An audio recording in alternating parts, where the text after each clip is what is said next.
네, 안녕하세요. 투자케어입니다. 오늘은 카르다노에 대해 브리핑 드릴 예정입니다. 많은 시청 부탁드립니다. 감사합니다. 네, 브리핑 시작하기 앞서 좋아요와 구독, 알람 설정 부탁드리고 영상 하단 댓글 보시면 다양한 투자자들과 함께 차트 분석, 코인 시황, 주요일정 체크, 향후 전망 등 편하게 정보를 교류할 수 있는 무료 카톡방과 텔레그램방 링크가 있으니 언제든 부담 없이 참여하셔서 유익한 정보 나눠보시면 좋을 것 같습니다. 그럼 전체적인 암호화폐 시황부터 살펴보자면 네, 첫 번째 주요 이슈는 미국에 상장된 비트코인 현물 상장지수 펀드 ETF가 금 ETF가 보유한 자산의 절반에 도달했다는 소식입니다. 데이터에 따르면 지난달 31일 기준 미국에 상장된 비트코인 현물 ETF의 총 순 자산은 약 98조 원으로 세계금위원회의 최신 수치에 따르면 미국에 상장된 금 ETF의 총 순 자산은 189조 원입니다. 이에 대해 네이트 게라시 ETF 스토어 대표는 비트코인 ETF는 20년의 역사를 가진 금 ETF의 보유 자산을 불과 10개월 만에 50% 이상 따라잡았다고 평가하며 비트코인 ETF는 지난 1월 11일 세계 최대 자산 운용사인 블랙록의 IBIT를 필두로 미국 시장에 상장되기 시작했죠. 가상 자산 전문 미디어 디크립토는 비트코인 ETF의 빠른 채택은 디지털 자산에 대한 대중의 관심의 증가 덕이라며 최근 비트코인 ETF는 하루에 약 2,656억 원에서 최대 1조 2,325억 원가량 유입이 되며 14거래일 연속 순유입을 이어가고 있습니다. 비트코인 ETF와 금 ETF를 단순 비교할 수 없다는 의견도 있는데 라이언 맥밀린 머클리티 캐피털 최고 투자 책임자는 금 ETF 출시 후 20년 동안 많은 인플레이션이 있었다며 금 ETF가 오랜 기간 시장 변동성과 인플레이션에 대한 안정적인 해지 수단이었다는 점을 언급했고 디크립트는 비트코인과 금은 안전자산으로 자주 비교가 된다며 비트코인과 금의 성과를 비교했습니다. 매체는 비트코인은 연초 대비 65% 상승해 올해 최고 성과를 보인 자산으로 떠올라 같은 기간 금은 16% 상승했다고 설명하며 비트코인의 투자 수익률이 높은 점을 강조를 했습니다. 또한 베스트셀러인 부자 아빠 가난한 아빠의 저자 로버트 키요사키는 비트코인에 대한 강한 신뢰를 표명하며 그 이유를 밝혔는데 전문 매체에 따르면 키요사키는 소셜미디어 트위터 X에서 비트코인은 불을 증대시키지만 달러는 가치가 떨어진다며 비트코인을 보유하는 이유를 설명을 했습니다. 기요사키는 비트코인이 달러와 달리 중앙은행의 정책 변동성에 의해 자산 가치가 손상되지 않는다는 점에서 매력적이라고 주장하며 2019년 10월 31일에 비트코인에 1000달러를 투자했다면 현재 7,865달러가 되어 7배의 수익을 거둘 수 있었지만 동일한 금액을 현금으로 보유했다면 인플레이션으로 인해 가치가 약 1225.20달러로 하락했을 것이라고 덧붙였습니다.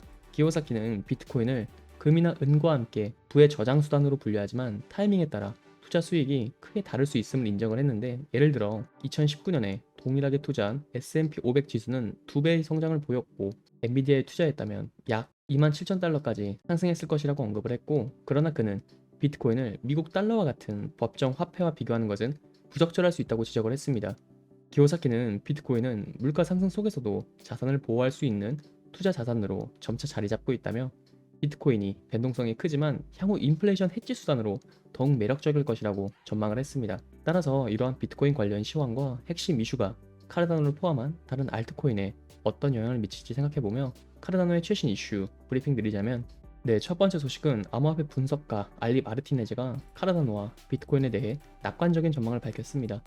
마르티네즈는 트위터 X 플랫폼을 통해 카르다노가 2020년과 유사한 패턴을 따르고 있다고 분석을 했으며 당시 카르다노는 343일 동안 4,095% 상승한 바가 있죠.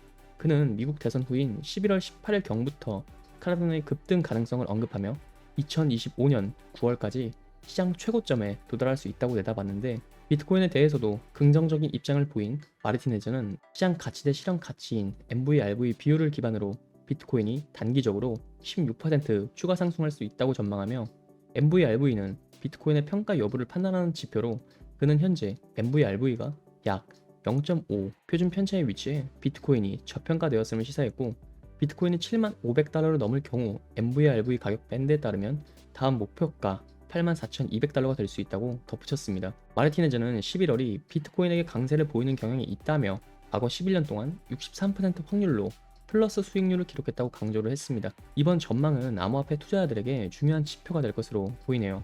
네, 이어서 두 번째 소식은 카르다노가 비트코인을 위한 스마트 계약 운영 시스템인 비트코인 OS와 새로운 파트너십을 발표했다고 합니다. 이번 협력은 비트코인의 수조 달러에 이르는 유동성을 에이다 투자자에게 개방하고 웹3 크로스체인 기능을 창출하는데 목적을 둔다고 하며, 카르다노 블록체인의 창립자 중 하나인 에모르고는 공식 블로그를 통해 이번 협력을 발표했고, 에모르고는 비트코인 유동성을 카르다노의 분산 금융인 디파이 생태계로 연결할 계획이라고 합니다. 이에 따라 카르다노 사용자와 에이다 투자자는 비트코인의 광범위한 자본을 카르다노의 디파이 애플리케이션에서 직접 안전하게 사용할 수 있게 되며, 에모르고의 CEO 켄 코다마는 새로운 파트너십에 대해 비트코인 OS는 카르다노 사용자, 에이다 투자자, 생태계 내 프로젝트, 개발자의 보안과 비트코인 생태계에 대한 신뢰할 수 있는 접근을 강화하는 새로운 크로스체인 기능을 도입할 잠재력을 지니고 있다고 말을 했습니다. 코다마는 비트코인 OS와의 파트너십은 다양한 블록체인 간에 더 접근 가능하고 상호 연결된 웹3 환경을 지원하게 될 것이며, 이는 디파이와 기타 분산형 솔루션의 혁신과 채택을 촉진할 것이라며, 에모르고는 이번 협력의 첫 번째 기술적 성과로 카르다노의 오픈소스 블록체인 생태계에 비트코인 OS의 그라일 브릿지를 통합할 계획이며, 그라일 브릿지는 비트코인 및 비트코인 기반 자산을 보안 및 신뢰할 수 있게 연결하는 핵심 기술로서 비트코인 OS의 제로 지식 지원, 비트스나크 검증 프로토콜을 사용해 이를 실현할 예정이라고 합니다. 비트스나크는 비트코인의 핵심 프로토콜을 변경하지 않고서도 비트코인에서 GK 스나크를 실행할 수 있는 최초의 검증 프로토콜로, 그라일 브릿지와의 이 획기적인 접근 방식은 비트코인의 유동성을 카르다노의 디파이 애플리케이션으로 원활하게 흘러들어갈 수 있게 하며 상호 운용성과 확장성을 크게 향상시킬 것으로 기대가 됩니다. 네, 이것으로 오늘 브리핑은 마치며 이처럼 여러가지 정보를 취합해 보면서 상승 이유와 흐름을 보고 매매하시면 좋을 것 같습니다. 하지만 대부분이 전업 투자를 하시는 게 아니다 보니 항상 이슈를 찾아보고 확인하느라 한 발 늦는다고 생각하시는 분들이 많을 것 같은데요. 그런 분들을 위해서 투자자들이 모여있는 정보 공유방을 운영 중이며 일체 유료 정보료가 필요 없으니 부담없이 참여해보시면 좋을 것 같고, 영상 하단 고정 댓글로 문의 남겨주시면 언제든 참여 도와드리겠습니다. 항상 구독자분들과 같이 토론하며 유익한 소통 채널이 되고 싶습니다. 많은 참여 부탁드립니다. 감사합니다.